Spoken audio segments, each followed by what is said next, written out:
အားလုံးမင်္ဂလာပါ online ကနေကြည့်ရှုအားပေးနေတဲ့ချင်းလန်ဖို့ပရိသတ်များအားလုံးကျေးဇူးတင်ပါတယ်ကျွန်တော်တို့ဒီနေ့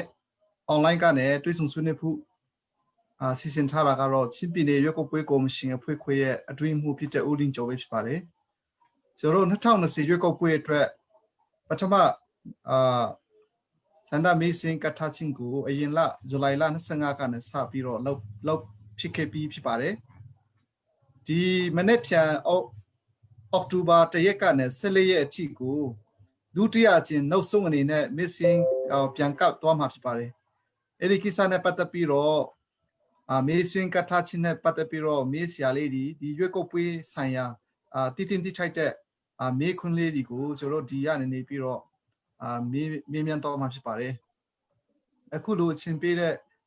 ဆရာလင်းကျော်ပုံမှာလေးထူးကျေးဇူးတင်ပါတယ်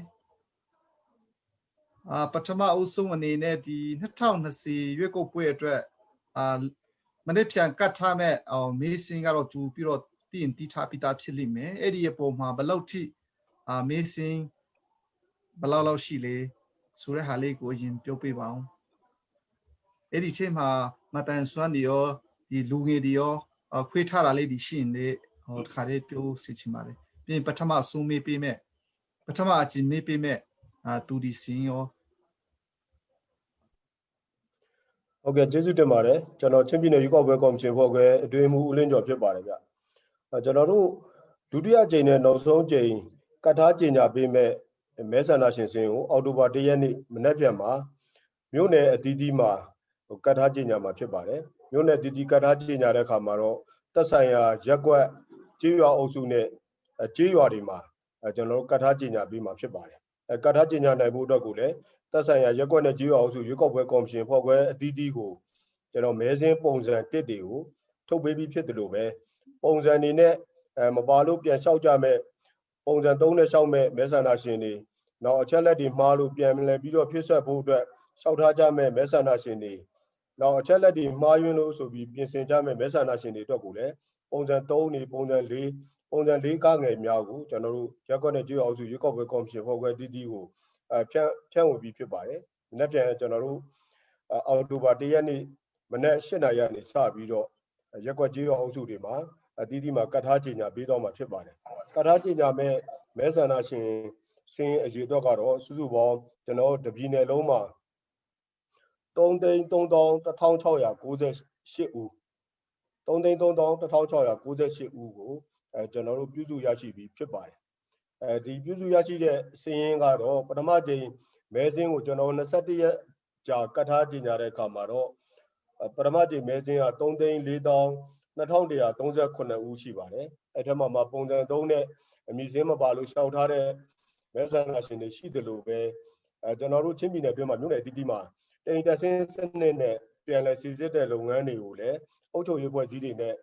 ပူးပေါင်းပြီးတော့ညှိနှိုင်းပြီးတော့စီစစ်ခဲ့တဲ့အခါမှာအခုလက်ရှိမှာတော့ကျွန်တော်တို့နောက်ဆုံး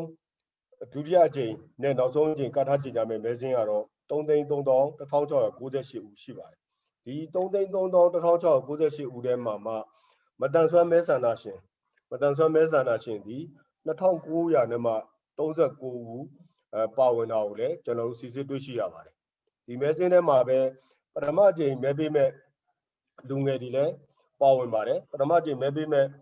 လူငယ်တွေအနေနဲ့ဆိုလို့ရှိရင်လည်းကျွန်တော်4,000ကျော်ပေါ့4,200ကျော်ကျွန်တော်ပါဝင်တာကိုစီစစ်တွေ့ရှိရပါတယ်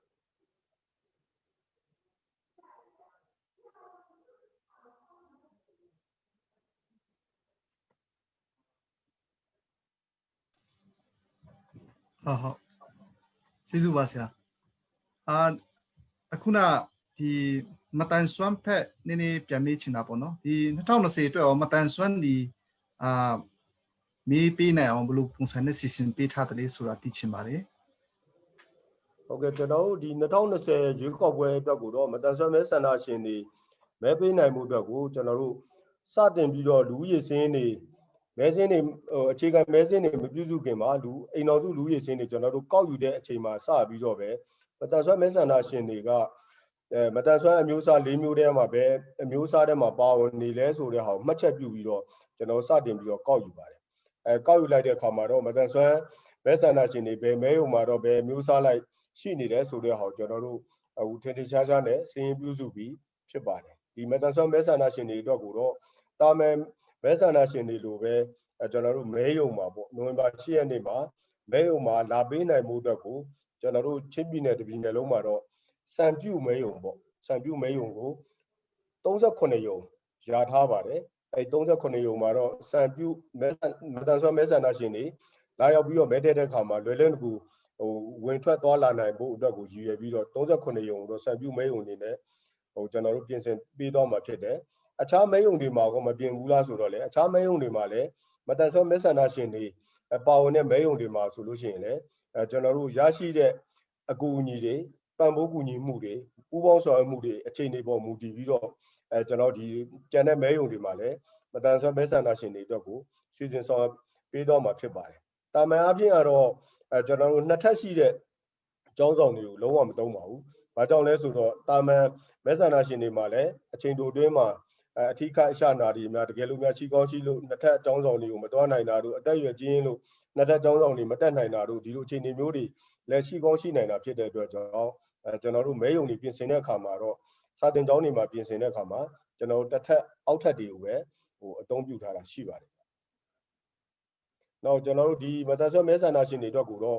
မဲရုံမှာလာပေးနိုင်အောင်အခုလိုစီစဉ်ပေးတာရှိတယ်လို့ပဲမဲရုံမှာလာပေးတဲ့အခါမှာအခက်အခဲရှိရင်ပေါ့အခက်အခဲရှိတယ်ဆိုလို့ရှိရင်ဥပဒေကနေမှမတန်ဆွမ်းမဲဆန္ဒရှင်တွေအတွက်ပေးထားချက်ရှိပါတယ်ဒါကတော့မတန်ဆွမ်းမဲဆန္ဒရှင်ဒီကျန်တဲ့မဲဆန္ဒရှင်တွေနဲ့မတူဘဲနဲ့သူ့စိတ်ကြိုက်မဲစင်းထဲမှာပါဝင်တဲ့ပုံကိုယ်တူကိုခေါ်ယူလာပြီးတော့သူ့ရဲ့အခက်အခဲတွေကိုဖြေရှင်းနိုင်အောင်ဖြေရှင်းနိုင်ဖို့တခုရယ်ပြီးလို့ရှိရင်သူကိုယ်တိုင်မပေးနိုင်တဲ့အနေအထားရှိခဲ့တဲ့မဲဆန္ဒရှင်မျိုးမတန်ဆွမ်းမဲဆန္ဒရှင်မျိုးဖြစ်တယ်ဆိုလို့ရှိရင်လည်းသူ့ရဲ့စိတ်ကြိုက်ခေါ်ယူလာတဲ့မဲဆန္ဒရှင်ကနေမှအကူအညီပေးပြီးတော့ဒီစိတ်တုံးတွေထူတာတို့လက်မှတ်ထိုးတဲ့ကိစ္စတို့ဒီကိစ္စတွေမှာအကူအညီပေးနိုင်မှုအတွက်ကိုလည်းကျွန်တော်တို့ပြင်ဆင်ဆောင်ရွက်ပြီးဖြစ်ပါတယ်။နောက်မတန်ဆွမ်းမဲဆန္ဒရှင်တွေမဲရုံကိုအကြောင်းမျိုးမျိုးကြောင့်ပေါ့လာရောက်ဖို့ခက်ခဲတယ်မလာနိုင်ဘူးဆိုလို့ရှိရင်လည်းကျွန်တော်တို့ရွေးကောက်ပွဲနေ့မတိုင်မီ6ရက်နေ့နဲ့နိုဝင်ဘာ6ရက်နေ့နဲ့9ရက်နေ့မှာသက်ဆိုင်ရာရက်ကွက်နဲ့ကြေးရွာအုပ်စုရွေးကောက်ပွဲကော်မရှင်ဖွဲ့ခွဲတွေကနေမှသူ့ရဲ့သက်ဆိုင်ရာရက်ကွက်နဲ့ကြေးရွာတွေမှာ2ဦးစီဆန္ဒမဲလက်မှတ်နဲ့ကြိုတင်မဲစာအိတ်တွေယူဆောင်ပြီးတော့ကျွန်တော်တို့အိမ်နိုင်ရရောက်ပေါ့အိမ်နိုင်ရရောက်တွားရောက်ပြီးတော့ကြိုတင်မဲပေးနိုင်ဖို့အတွက်ကိုပြင်ဆင်ပြီးဖြစ်ပါတယ်ဟုတ်ကျေးဇူးတင်ပါတယ်မနေ့ဖြန်အောက်တိုဘာ1ရက်ကနေစပြီးတော့မေးစင်းကတ်ထားမဲ့အခြေအနေဘယ်လိုရှိတယ်လဲကိုဗစ်ကာလလေးဖြစ်တဲ့အတွက်ပေါ့နော်အဲ့ဒီမနေ့ဖြန်မေးစင်း14ရက်ကတ်ထားမဲ့ဟာမှာကျွန်တော်ဒီ UECA website မှာတော့ application လေးနဲ့လောက်ထားတာလေးတွေ့ရတာပေါ့လေအဲ့ဒါနည်းနည်း update လေးပြောပြပါဦးဟုတ်ကဲ့ကျွန်တော်တို့ဒီ UEC မှာ UEC ကတော့မနေ့ပြန်နေစပြီးတော့ပေါ့application နဲ့ကျွန်တော်မဲစင်းတွေကြည့်ရှုနိုင်မှုအတွက်ကိုပြင်ဆင်ပေးထားတယ်ပေါ့ပြင်ဆင်ပေးထားတယ်အဲ့ဒီ application ကိ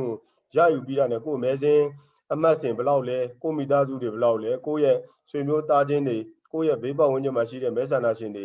ဒါတွေကိုလည်းကြည့်ပေးနိုင်တဲ့အနေအထားကိုလည်းပြည်ထောင်စုရွေးကောက်ပွဲကော်မရှင်ကနေမှဒီ application တစ်ခုနဲ့ပေါ့စီစဉ်ပေးထားသလိုပဲကျွန်တော်ချင်းပြည်နယ်အတွင်းမှာတော့ဒီဟာနဲ့ application တွေနဲ့ကာဗာမဖြစ်တဲ့အနေအထားတွေရှိခဲ့မယ်ဆိုလို့ရှိရင်ငါကပထမအကြိမ်မဲစင်းကတ်ထားလို့ပဲကတ်ထားတော့ကကျွန်တော်တို့စီစဉ်ဆောင်ရွက်ခဲ့သူပဲမဲဆန္ဒရှင်ပြည်သူတွေမဲစင်းကတ်တဲ့နေရာကိုလာမကြည့်နိုင်ဘူးအခက်အခဲရှိတယ်ပြီးလို့ရှိရင်ဒီကိုဗစ်ရောဂါကြောင့်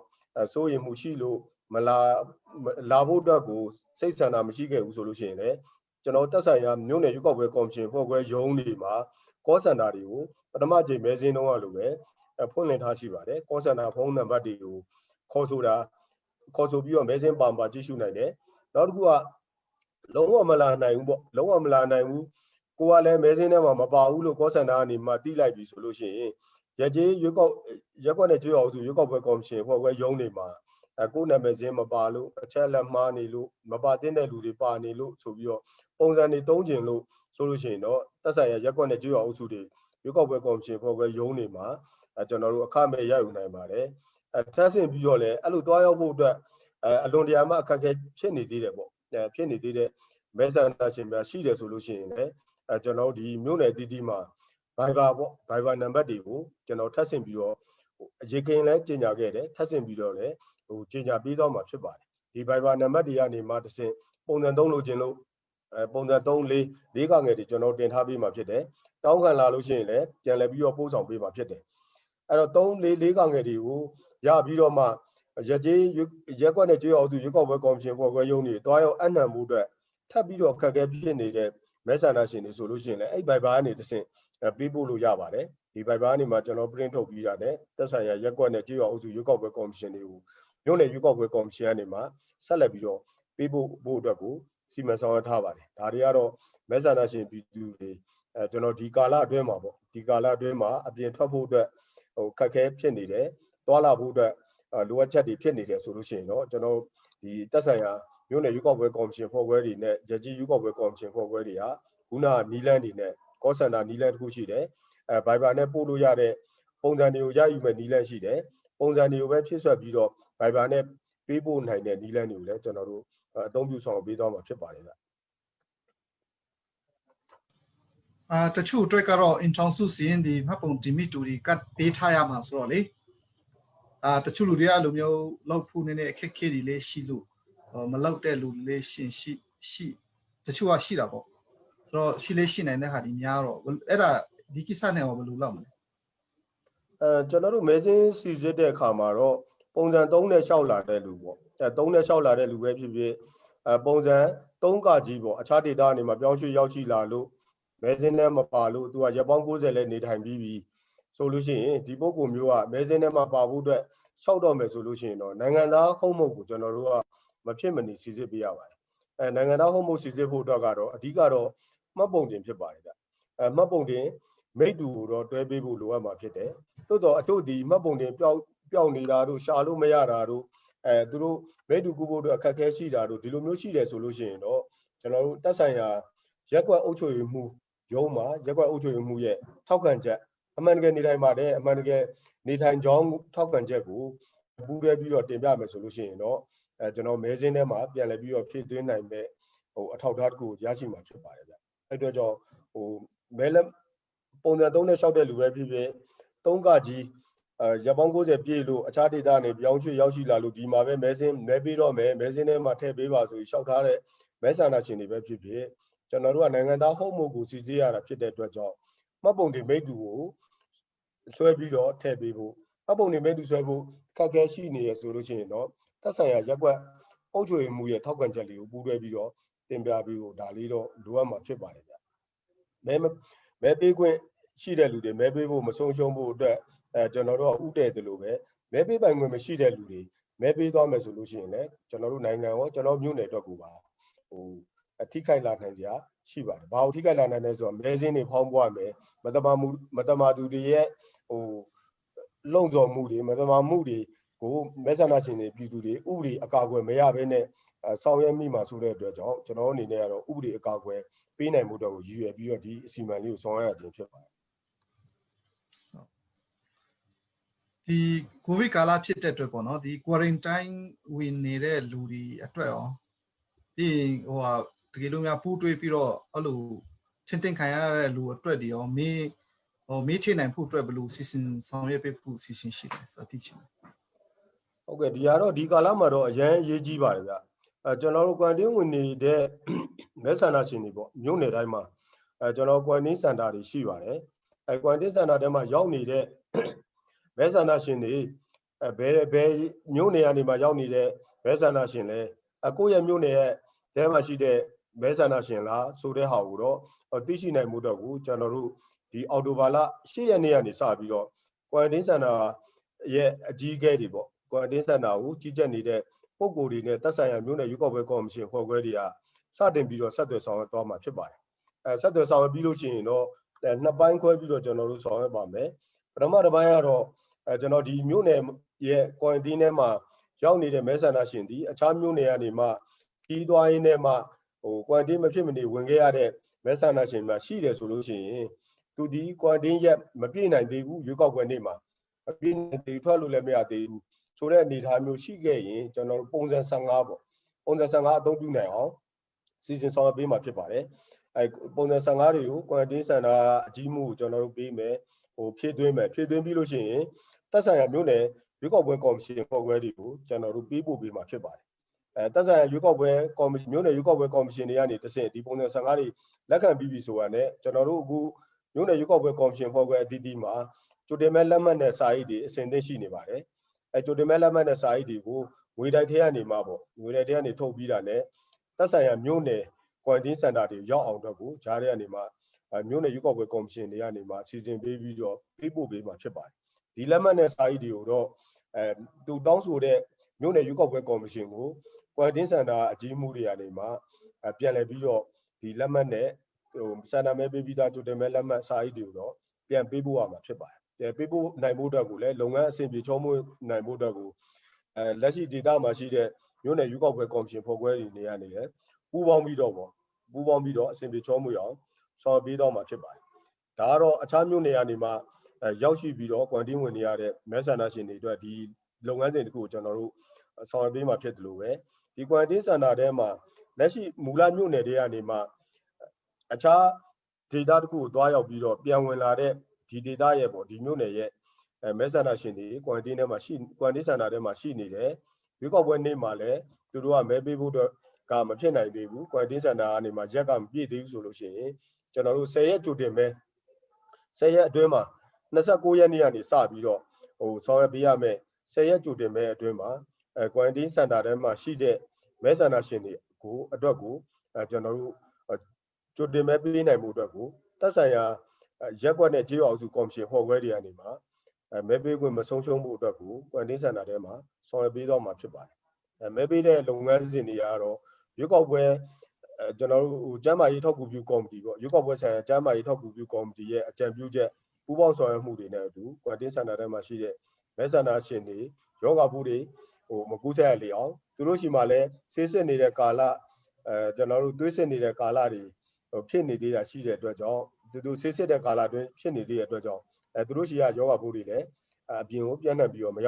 ရောက်ရအောင်ကျွန်တော်တင်ပြတဲ့ရွေးကောက်ပွဲဆိုင်ရာကျန်းမာရေးထောက်ကူပြုကော်မတီရဲ့လမ်းညွှန်မှုပူးပေါင်းဆောင်ရွက်မှုတွေနဲ့ကျွန်တော်ဆောင်ရွက်ပေးတော့မှာဖြစ်ပါတယ်အခုနဆရာပြောတဲ့ဟာကအခုတလနဲ့ရှိရလောက်ပဲကြံတော့တယ်ဆိုတော့ပူပေါင်းကော်မတီတွေဖွဲ့ပြီးတော့ဆောင်ရွက်နေတာတွေရှိပြီလားဟုတ်ကဲ့ကျွန်တော်တို့အခုလက်ရှိရွေးကောက်ပွဲနဲ့ပတ်သက်လို့တော့ရွေးကောက်ပွဲဆိုင်ရာကျန်းမာရေးထောက်ကူပြုကော်မတီဖွဲ့စည်းပြီးပါပြီကျွန်တော်တို့နဲ့လည်းကျန်းမာရေးဆိုင်ရာတွေကိုအသေးစိတ်ကျွန်တော်ညှိနှိုင်းထားတာတွေရှိပါပြီလက်တွေ့ပူးပေါင်းဆောင်ရွက်မယ်အချိန်ကြာလို့ရှိရင်လည်းထပ်ဆင့်ပြီးတော့ကျွန်တော်ပူးပေါင်းဆောင်ရွက်ဖို့ရှိပါတယ်နောက်လုံခြုံရေးနဲ့လုံခြုံရေးကော်မတီပေါ့ရွေးကောက်ပွဲဆိုင်ရာလုံခြုံရေးနဲ့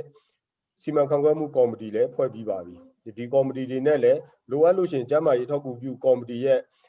့လိုအပ်ချက်တွေကိုပံ့ပိုးကူညီနိုင်ဖို့အတွက်ကိုလည်းညှိနှိုင်းဆောင်ရွက်ပြီးဖြစ်ပါတယ်ဗျနောက်တစ်ခုကတော့ကျွန်တော်ဒီမြို့နယ်သက်ဆိုင်ရာမြို့နယ်စီမံခန့်ခွဲရေးကော်မတီတွေနဲ့လည်းကျွန်တော်ညှိနှိုင်းဆောင်ရွက်မှုတွေရှိပါတယ်ဗျအဓိကဒီပလက်ဝဖက်ကရောဒီ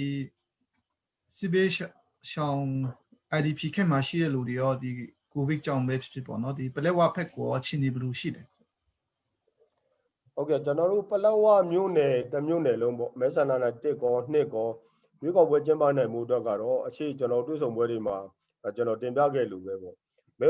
့မဲယုံတွေယာထားမှုတွေကိုလည်းကျွန်တော်တို့ဆောင်ရွက်တယ်ပြီးရင်မဲယုံထဲမှာတာဝန်ထမ်းဆောင်မဲ့ဆရာမတွေပေါ့ဆရာမတွေပညာရေးဝန်ထမ်းတွေအတွက်ကိုလည်းကျွန်တော်တို့ယာထားမှုတွေရှိပါပြီဗျပလက်ဝမြို့နယ်အတွက်ဆိုလို့ရှိရင်ဆရာမတွေဘယ်နှယောက်နဲ့ဆောင်ရွက်မယ်ဆိုတဲ့ဟာလဲသက်ဆိုင်ရာမြို့နယ်ပညာရေးမှုတွေနဲ့ညှိနှိုင်းပြီးဖြစ်ပါတယ်မဲယုံသုံးပစ္စည်းတွေဆိုလို့ရှိရင်လည်းစစ်တွေကိုရောက်ရှိနေတဲ့မဲယုံသုံးပစ္စည်းတွေကိုကျွန်တော်တို့ဒီ10လပိုင်း15ရက်နေ့ထက်နောက်မကြဘဲနဲ့ပေါ့ပို့ဆောင်သွားဖို့ရှိတယ်လို့ပဲမဲယုံသုံးပစ္စည်း၄မျိုးကိုတော့ ပလောဝမြို့နယ်စမီမြို့တွေကိုကျွန်တော်တို့ဒီဘက်မတူပီမြို့ကနေမှတစ်ဆင့်ပို့ပြီးတဲ့မဲုံတုံပစ္စည်း၄မျိုးလည်းရှိနေပါပြီဗျအဲ့တော့ကြောင့်ပလောဝမြို့နယ်အတွင်းမှာတော့နယ်မြေလုံခြုံရေးအခြေအနေကောင်းခဲ့တယ်လုံခြုံရေးပိုင်းဆိုင်ရာအဖွဲ့အစည်းတွေကနေမှပြေဝတဲ့လက်ချက်တို့လုံခြုံမှုတွေဆောင်ရွက်ပေးနိုင်ခဲ့မယ်ဆိုရင်တော့ကျွန်တော်ပလောဝမြို့နယ်တစ်မြို့နယ်လုံးရဲ့ရွေးကောက်ပွဲကိုတော့လွတ်လပ်ပြီးတရားမျှတတဲ့ရွေးကောက်ပွဲဖြစ်နိုင်ဖို့အတွက်ကိုပူးပေါင်းဆောင်ရွက်မဲ့လုပ်ငန်းစဉ်တွေကိုတော့ကျွန်တော်ဆက်လက်ပြီးတော့ဆောင်ရွက်ဖို့ရှိပါတယ်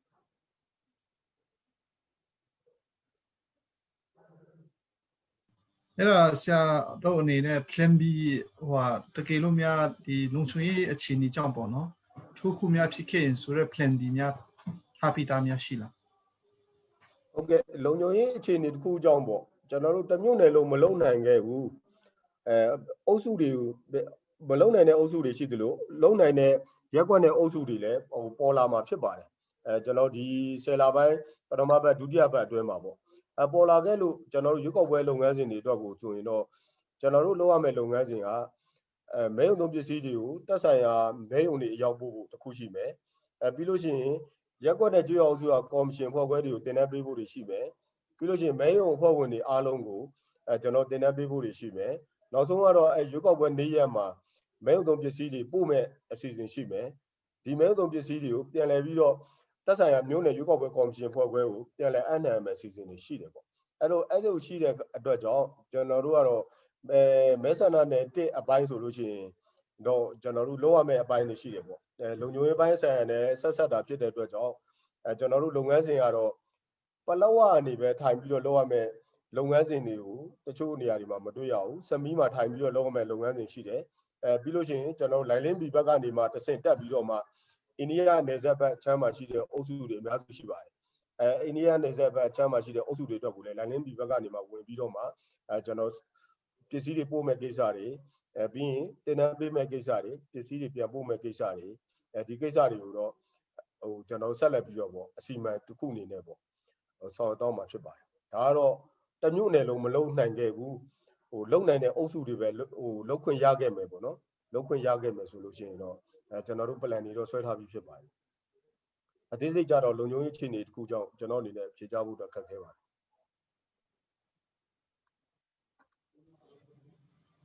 ်အခုတလောကဒီမြေဆွေစင်းမှုတွေတွားနေကြရပေါ့နော်အဲ့ဒီကိစ္စမှာဆရာဖက်က update သတင်းတွေပါတီချင်းကြားပြဿနာလို့ပြောမှာလားပေါ့နော်ဒီနေ့ update လေးတွေပါများရှိတယ်ကျွန်တော်တို့တော့ဒီမဲဆွေစည်းရုံးတဲ့ကိုယ်စားလှယ်လောင်းနေနိုင်ငံရေးပါတီတွေအနေနဲ့ပေါ့ပြဿနာကြီးမားမားပေါ့ပြဿနာကြီးမားမားတွေတော့မတွေ့ရသေးပါဘူးကျွန်တော်ထင်ပါတယ်ပါတီချင်းကချက်ကန်ဘဲလန်ပေါ့တစ်ဖွဲ့နဲ့တစ်ဖွဲ့ပါတီတစ်ခုနဲ့တစ်ခုထိန်းချောင်းပြီးတော့ပဲတွားကြတယ်လို့ကျွန်တော်အနေနဲ့ကတော့အခုလက်ရှိအခြေအနေရပေါ့မဲဆွေစည်းရုံးတဲ့အခြေအနေကမြင်ပါတယ်ဗ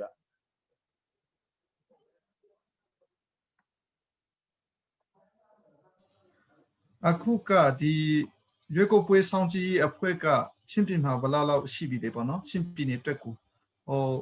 သတင်းမီဒီယာအဖွဲ့တွေရောဘယ်လောက်ထိရှိပြီလဲဒီအပေါ်မှာနည်းနည်းဗာများပြောချင်တာများရှိမလဲဟုတ်ကဲ့သတင်းမီဒီယာတွေကတော့ကျွန်တော်တက်ဆိုင်ရာကျွန်တော်ချင်းပြည်နယ်အတွင်းမှာခရိုင်၄ခုရှိတာခရိုင်တွေမှာခရိုင်ရွေးကောက်ပွဲကော်မရှင်ဖွဲ့ခွဲရုံးတွေမှာကျွန်တော်တက်တည်ကလက်မှတ်တွေထုတ်ရပါတယ်ရှောက်ရပါတယ်သတင်းယူဖို့အတွက်ဆိုပြီးရှောက်ထားတယ်တက်တည်ကလက်မှတ်တွေထုတ်ယူရပါတယ်အဲ့မှာအခုလက်ရှိဆိုလို့ရှိရင်တော့22ဦးကတော့ကျွန်တော်ဒီသတင်းရယူဖို့အတွက်ဆိုပြီးတော့တရားဝင်ရှောက်ထားပြီးဖြစ်ပါတယ်ခရိုင်၄ခုမှာ22ဦးပေါ့ဒီနေ့ထိကိုကျွန်တော်လေးလာဆောင်ကြည့်တဲ့အဖွဲ့အစည်းတွေပုံကိုယ်တွေနဲ့ပတ်သက်လို့တော့ပြည်တော်စုရွေးကောက်ပွဲကော်မရှင်မှာဒီနေ့ထိကိုကျွန်တော်တို့တွေ့ရသလောက်တော့6ဖွဲ့ပေါ့6ဖွဲ့ရတော့ပြည်တော်စုရွေးကောက်ပွဲကော်မရှင်မှာအတည်ပြုချက်ရပြီးပါပြီကျွန်တော်တို့ချင်းပြည်နယ်အတွက်ကိုတော့ဘယ်သူတွေလာမယ်ဘယ်ဖွဲ့စည်းတွေကလာမယ်ဆိုတဲ့ဟာတော့အသေးစိတ်ရှင်းကိုတော့ကျွန်တော်တို့မရရှိသေးပါဘူးဗျချင်းပြည်နယ်အတွင်းမှာရှောက်တဲ့အဖွဲ့အစည်းပုံကိုယ်တွေကတော့အခုချိန်ထိတယောက်မှမရှိသေးပါဘူးကျွန်တော်အနေနဲ့ကတော့မျှော်လင့်တာကတော့ချင်းပြည်နယ်အတွင်းမှာလေးလာဆောင်ကြည့်တဲ့အဖွဲ့တွေချင်းပြည်နယ်အတွင်းကအဖွဲ့အစည်းတွေလည်းကိုယ့်ရဲ့ချင်းပြည်နယ်အတွင်းကရွေးကောက်ပွဲတွေကိုလေးလာဆောင်ကြည့်မှတ်တမ်းထားပေးခြင်းအပြင်နောက်ရွေးကောက်ပွဲတွေမှာဒီထက်မကပိုကောင်းတဲ့ရွေးကောက်ပွဲဖြစ်စဉ်တွေကိုပွင့်လင်းမြင်သာတဲ့ရွေးကောက်ပွဲတွေကိုအကောင့်တွေပေါ်ပေးနိုင်မှာဖြစ်တဲ့အတွက်ချင်းပြည်နယ်တွေက အတွင်းမှာရှိတဲ့အဖွဲ့အစည်းဒီပုံကူများအနေနဲ့လည်းဒီ2020ရွေးကောက်ပွဲကိုချင်းပြည်နယ်အတွင်းမှာလေးလာစောင့်ကြည့်နိုင်မှုတက်ဆိုင်ရာကျွန်တော်တို့ပြည်နယ်ခရိုင်မြို့နယ်တွေမှာလျှောက်ထားပေးပါလို့ကျွန်တော်အနေနဲ့ကတော့နှိုးဆော်ပြီးတော့မေတ္တာရက်ခံလိုပါတယ်ဒီ2015နဲ့2019ကြားဖြတ်အခြေအနေရဲ့အနေနဲ့ပေါ့နော်ဒီ20အတွက်ရောဘယ်လောက်ထိရွေးကောက်ပွဲကော်မရှင်ဘက်ကနဲ့ကွာခြားချက်ဒီပါလိရှိတယ်ပေါ့နော်နည်းနည်းပြောင်းလဲဒီရှိလားလူထုရဲ့စိတ်ဝင်စားမှုတွေရောနည်းနည်းသုံးသပ်ပေးပါဦးကျွန်တော်တို့ကတော့အဲ့ဒါတော့နှစ်ပိုင်းတော့ခွဲပြီးတော့ဆွေးနွေးပေးရမှာပေါ့တခုကတော့ကျွန်တော်တို့ EMB body ဖြစ်တဲ့ကျွန်တော်ရွေးကောက်ပွဲစီမံခန့်ခွဲမှုပေါ့ရွေးကောက်ပွဲစီမံခန့်ခွဲမှုဆိုတော့ရွေးကောက်ပွဲကော်မရှင်ဖွဲ့ခွဲနဲ့ရွေးကောက်ပွဲလုပ်ငန်းစဉ်မှာပါဝင်ပတ်သက်တဲ့ကျွန်တော်ဌာနဆိုင်ရာတွေနောက်ပြည်ကြားရေးဝန်ထမ်းမှာရှိတဲ့မဲုံမှုမဲုံဖွဲ့ဝင်တွေနဲ့အပိုင်းပေါ့နောက်ပြီးတော့ကျွန်တော်ရွေးကောက်ပွဲလုပ်ငန်းစဉ်တွေဆောင်ရွက်ရတဲ့အပိုင်းအဲ့ဒီပိုင်းရယ်နောက်ပြီးတော့ဒီရခိုင်ရွေးကောက်ပွဲတွေနဲ့မတူညီဘဲနဲ့မဲဆန္ဒရှင်တွေရဲ့စိတ်ပါဝင်စားမှုအပိုင်းတွေပေါ့ဒါတွေတော့ခွဲခြားပြီးတော့ကျွန်တော်တို့တော့သုံးသက်ချက်တွေတော့သုံးသက်ထားမှုတွေတော့ရှိပါတယ်ဒါဘာလို့တွားတွေ့လဲဆိုတော့ကျွန်တော်တို့ EMB body ဖြစ်တဲ့ရွေးကောက်ပွဲစီမံခန့်ခွဲတဲ့အပိုင်းမှာတော့စိန်ခေါ်မှုတွေလည်းရှိတယ်အခက်အခဲတွေလည်းရှိတယ်ဒါတော့အားလုံးမှာဌာနဆိုင်ရာတွေရောကျန်တဲ့အရပ်ဘက်အဖွဲ့အစည်းတွေရောလူပုဂ္ဂိုလ်တွေရောဒီကာလအတွင်းမှာတော့အခက်အခဲရှိကြမှာပဲကျွန်တော်တို့ရဲ့အခက်အခဲကဘာလဲဆိုတော့တင်နန်းတွေကောင်းကောင်းပေးနိုင်ဖို့အတွက်တင်နန်းကောင်းကောင်းတွေပေးနိုင်ဖို့အတွက်ကန့်သက်ချက်တွေတွေ့ရတယ်ကန့်သက်ချက်တွေ့ရဆိုစောစောစီးစီးကျွန်တော်တို့ကတင်နန်းပေးထားမယ်ဆိုရင်စင်ပွားတင်နန်းတွေများများလုပ်နိုင်မယ်ပြီးလို့ရှိရင်မဲဆန္ဒရှင်ပြည်သူတွေကိုပြန်ပြီးတော့ sharing လုပ်တဲ့အခါမှာအချိန်ပိုရမယ်ပေါ့အခုတော့ COVID-19 ရောဂါကူးစက်ပြန့်ပွားမှုတွေကလည်းဒုတိယလှိုင်းအနေနဲ့ရှိလာပြီဆိုတော့ကျွန်တော်တို့အပိုင်းမှာတော့နည်းနည်းလေးခက်ခဲမှုတွေကြုံတွေ့ရပါတယ်တိုးတော်လည်းဒီခက်ခဲမှုတွေကိုတော့မလုံနိုင်ဘူးဆိုတဲ့ခက်ခဲမှုတော့မရှိဘဲနဲ့နောက်ကျပြီးမှလုပ်ခွင့်ရတဲ့အခက်အခဲတွေကိုလည်းကျွန်တော်တို့ရွေးကောက်ပွဲကော်မရှင်ဖော်ခွဲအဆင့်ဆင့်မှာတော့ကြုံတွေ့ရတယ်ပေါ့ဒါတော့ဒီဘက်အပိုင်းဖြစ်တယ်လို့ပဲနောက်စီမံခန့်ခွဲမှုအပိုင်းမှာလည်းကျွန်တော်တို့ဒီကြောင်းပိတ်တဲ့ဒီ COVID-19 ကာလကူးစက်ပြန့်ပွားနေတဲ့ကာလကြီးဖြစ်နေတော့ဆရာမတွေကိုကျွန်တော်တို့ပညာရေးဝန်ထမ်းတွေကိုမဲုံမှုဒူမဲုံမှုနဲ့မဲုံဖွဲ့ဝင်တွေခန့်အပ်ဖို့အတွက်စစ်စစ်တဲ့အခါမှာလည်းအခက်အခဲကြုံရပါတယ်ဒါဘာအခက်အခဲကြုံရလဲဆိုတော့ချို့ပညာရေးဝန်ထမ်းတွေဒီကျောင်းပိတ်နေတာဖြစ်တဲ့အတွက်ကြောင့်ကျောင်းမဖွင့်သေးတာဖြစ်တဲ့အတွက်ကြောင့်ကျွန်တော်နီးစပ်ရာသူ့ရဲ့မူလဒေတာတွေပေါ့ဆွေမျိုးတွေရှိတယ်မိဘတွေရှိတဲ့နေရာကိုအချို့ပြန်သွားတဲ့ဆရာမတွေရှိတယ်အခုအဲ့ဆရာမတွေတော့ကိုပြန်ခေါ်တဲ့အခါမှာတော့ပြန်ပြီးတော့ quarantine ရောက်လာတဲ့အခါမှာ quarantine ဝင်ရမယ့်အနေအထားတွေကြုံတွေ့ရနိုင်တဲ့အနေအထားတွေရှိတာတကယ်လည်းအမှန်တကယ်လည်းကြုံတွေ့ရမှာပါကြုံတွေ့တဲ့အခါမှာသူတို့စိတ်အစဉ်မှာရွေးကောက်ပွဲလုပ်ငန်းစဉ်ကိုရခိုင်တုန်းနှစ်တွေတုန်းကတော့တာမန်ပုံမှန်တိုင်းပဲဆောင်ရွက်ခွင့်ရပေမဲ့လည်းအခုချိန်မှာတော့ကန့်သက်ချက်လေးတွေရှိလာတာဖြစ်တဲ့အတွက်ကြောင့်ဒီကန့်သက်ချက်ဆိုတာတော့ယောဂကူးစက်မှုတွေအတွက်ကိုပို့ပြီးတော့မဖြစ်ရလေအောင်အားလုံးဝိုင်းထိန်းညှိဆောင်ရွက်နေရတဲ့ကာလအတွင်းဖြစ်တဲ့အတွက်ကြောင့်သူတို့ရောက်လာတဲ့ခါကျရင်ဒေသခံမှုတဲ့ဆရာမတွေပေါ့ရောက်လာတဲ့ခါကျရင် quarantine ဝင်တဲ့ခါမှာစိတ်နှောက်ယှက်တွေလည်းကြုံအောင်ကြုံမယ်တိုးတော်လည်းဒီစိတ်နှောက်ယှက်ဒီကျန်တဲ့ပြည်သူတွေအတွက်အများစုတော့ကိုဆရာမတွေနဲ့ဆောင်ရွက်ပေးတယ်ဆိုတဲ့ဟာကိုကျွန်တော်အနေနဲ့ကတော့ပြောချင်ပါတယ်ဒီစိန်ခေါ်မှုတွေကတော့ရွေးကောက်ပွဲလုပ်ငန်းစဉ်မှာစိန်ခေါ်မှုတွေရှိတယ်မဲဆန္ဒရှင်ပြည်သူတွေရဲ့စိတ်ကိုတော့အကုန်လုံးတော့ကျွန်တော်အနေနဲ့တော့ဖော်ထုတ်ဖို့အတွက်ကတော့ခက်ခဲတယ်ပေါ့တိုးတော်လည်းကျွန်တော်တို့ချင်းပြည်နယ်အတွင်းမှာတော့ရခိုင်ဆွေးနွေးချက်တွေမှာပါပြီးသားဖြစ်ပါတယ်ကျွန်တော်ချင်းပြည်နယ်အတွင်းမှာရှိတဲ့ချင်းလူမျိုးတွေရဲ့နိုင်ငံရေးရည်ချိန်ကတော့မမြင်ရပါဘူးမမြင်ရဘူးရွေးကောက်ပွဲနေ့ကျရင်တော့မြေဝါးထင်တွေတွေ့ရပါလိမ့်မယ်ရွေးကောက်ပွဲနေ့မှာမဲပေးတဲ့ရခိုင်နှုန်းတွေများလာပါလိမ့်မယ်နောက်ကျွန်တော်တို့ education တွေပေးဖို့နည်းတယ်လို့ရှေ့မှာတင်ပြခဲ့တယ်ဆိုပေမဲ့လည်းချင်းလူမျိုးများရဲ့မဲပေးခြင်းလုပ်ငန်းစဉ်မှာတော့ပယ်မဲတွေအနည်းဆုံးနဲ့မဲထိတိရောက်နဲ့မဲပေးသွားကြမယ်ဆိုတဲ့ဟာကိုတော့ကျွန်တော်နိုဝင်ဘာ10ရက်နေ့မှာကျွန်တော်ချင်းပြည်နယ်အတွင်းမှာရှိတဲ့ချင်းလူမျိုးများရဲ့အတွေးအမြင်ဇယိုက်ဒီဘယ်လောက်ထိမြင့်မားတယ်ဆိုတော့ပေါ်လွင်လာပါလိမ့်မယ်ဗျာကျွန်တော်ဒီရွေးကောက်ပွဲနဲ့နည်းနည်းဆက်ဆက်ပလားလို့ဒီ United Democratic Party ရဲ့ဥက္ကဋ္ဌဂျိုမင်ဖန်ထောင်ပြီးအမှုနဲ့ဒီမနေ့ပဲဖန်နေဆိုလို့ကြားတာပေါ့လေUDP ပါတီလည်းချင်းပြည်နယ်မှာဒီနှင်းစီပါတီကချင်းပြည်နယ်မှာလည်းတော်တော်ရုံးနေတိုင်းမှာဝင်ပြန်တဲ့ပါတီဖြစ်နေတဲ့အတွက် အဲ့ဒီရဲ့ပါတီဥက္ကဋ္ဌကိုဖမ်းဆီးမှုအဖြစ်သူ့ပါတီဖြတ်သိမ်းနိုင်တဲ့အလားအလာရှိသလားတကယ်လို့များအဲ့လိုမျိုးအခြေအနေဖြစ်ရင်တော့ဘယ်လိုရွေးကောက်ပွဲကော်မရှင်ဘက်ကဘယ်လိုဆောင်ရွက်ဖို့ရှိတယ်ဆိုသိချင်တယ်ဒါတော့ကျွန်တော်သိတဲ့လောက်ပေါ့နော်ခုနထောင်ပြေးဖြစ်ချင်းနေလဲကျွန်တော်တို့မသိပါဘူးပြီးလို့ချင်းဒီနေ့မှာပဲဖမ်းဆီးတယ်ဆိုတဲ့အခြေအနေကိုလည်းကျွန်တော်တို့မသိရပါဘူးတိုးတော်တာမန်အားဖြင့်ပေါ့ပါတီတစ်ခုရဲ့ EC တွေကိုကျွန်တော်ဘိုး EC ပေါ့ဘိုးအလုံးမှုဆောင်ဖွဲ့တွေကိုတော့စတင်ဖွဲ့စည်းတဲ့အချိန်တွေကနေစပြီးတော့ပြည်တော်စုရွေးကောက်ပွဲကော်မရှင်ကိုတင်ပြရပါတယ်တင်ပြတဲ့အခါမှာလည်းသူ့ရဲ့ကန့်သက်ချက်တွေသူ့ရဲ့နိုင်ငံရေးပါတီများမှတ်ပုံတင်ခြင်းဥပဒေအရပေါ့ဥပဒေအရလိုက်နာရမယ့်ကိစ္စတွေရှိပါတယ်လိုက်နာမယ့်ကိစ္စတွေထဲမှာမှအခုကိစ္စဒီပေါ်လွင်ထင်ရှားခဲ့တယ်ဆိုလို့ရှိရင်တော့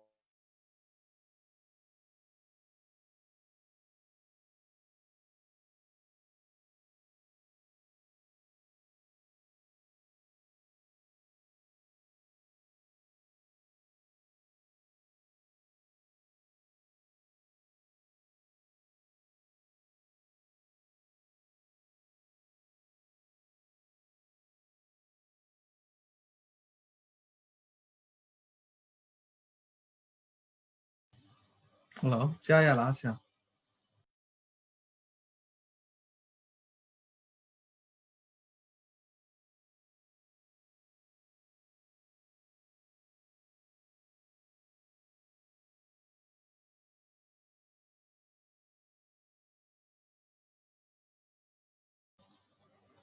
ဟုတ်ဆရာလင်းကျော်ဖက်က line ကြလို့ခဏလေးဆောင်ပေးပါအောင်လို့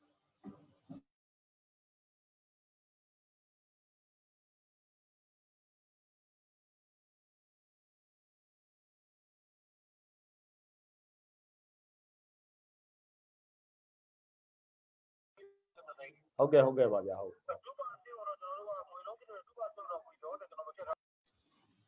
Okay ဆရာ sorry ပါအတိုင်ပိတ်ထားတယ်ပြန်ပြုတ်ပေးပါအောင်အခုနကျွန်တော်မေးတဲ့ဟာလေးကိုဆရာ line ကြသွားလို့ဆရာကမရလိုက်ဘူးထင်တယ်နော်ဟုတ်တယ်အဖြေမရလိုက်ဘူး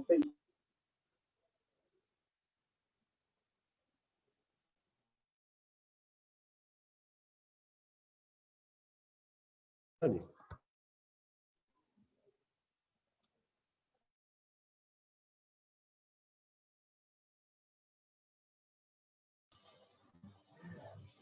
ဆရာဖက် internet line နေအားနေနေချင်တယ်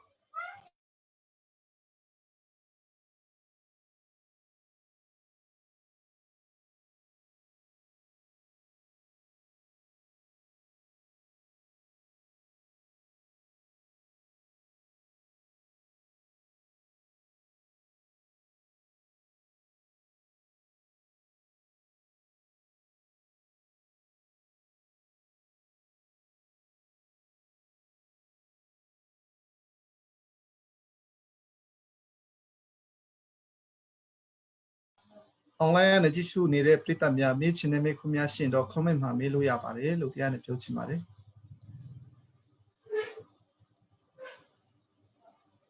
online နဲ့ကြည့်ရှုနေတဲ့ပရိသတ်များမေးချင်တဲ့မေးခွန်းများရှိရင်တော့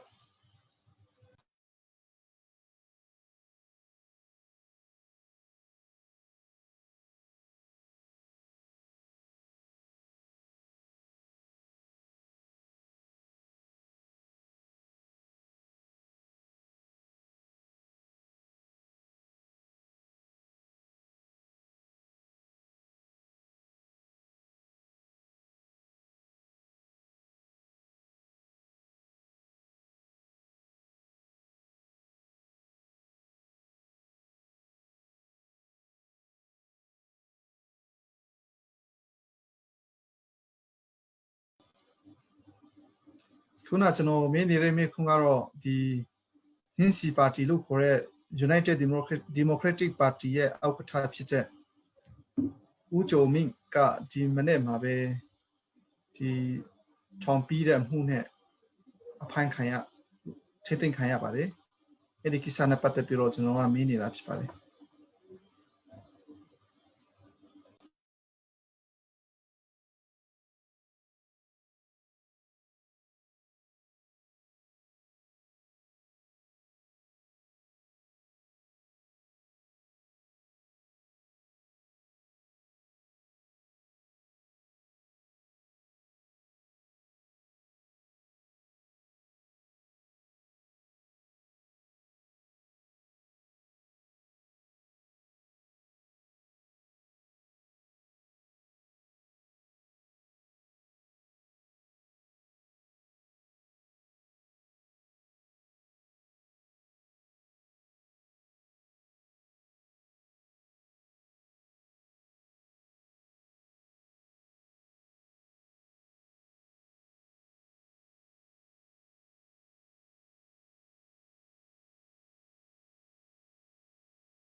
ကျွန်တော်ရဲ့တွေးဆုံဆွေးနွေးမှုကတော့အဲ့လောက်နဲ့ပဲကျွန်တော်ကအဆုံးသတ်ပါမယ်သူဖက်ကနဲ့ internet line အဆင်မပြေလို့သူက line ဝင်လို့မရတော့တာဖြစ်ပါတယ်ဒီကနေကြည့်ရှုသူအားလုံးအပေါ်မှာအထူးကျေးဇူးတင်ရှိကြောင်းတရားနဲ့ပြောကြရင်နေကုန်း6ပါတယ်ဆုံးသတ်ပါတယ်ကျွန်တော်နာမည်ကတော့ slide book ထမ်းဖြစ်ပါတယ်